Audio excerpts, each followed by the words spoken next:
रोज मला तू जेवून घे बोलता, म्हणजे तुम्ही उपाशी राहता, तुम्ही बिना भाकरीचे राहता, तुम्ही कसे राहू शकता?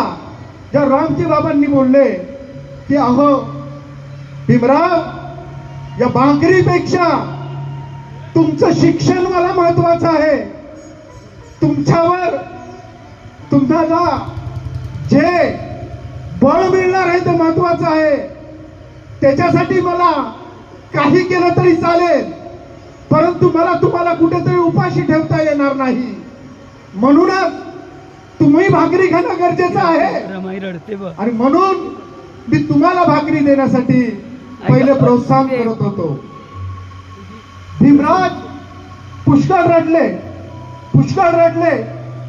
त्यांनी विचार केला की रोजच माझे आई बाबा उपाशी राहत आहेत आणि मला काहीतरी देत आहेत. आमच्या मुलांना एक दिवस लाईट नसेल, बेडरूम दिला नाही अभ्यासाला, तर आमची मुलं अभ्यास नाही करत, परंतु माझ्या भीमरावाने बत्तीच्या खाली रस्त्याच्या बसून अभ्यास केला आणि कोलंबिया विद्यापीठामध्ये आपलं नाव कोरलं.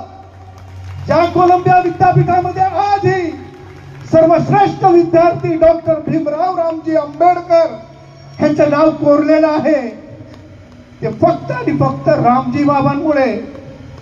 आणि ते सुभेदार रामजी बाबा शाहू महाराज यांनी बाबासाहेबांवर हे जर उपकार केले नसते तर आजही आमचा समाज कुठेतरी ढुंगणाला झाडू लावून फिरला असता.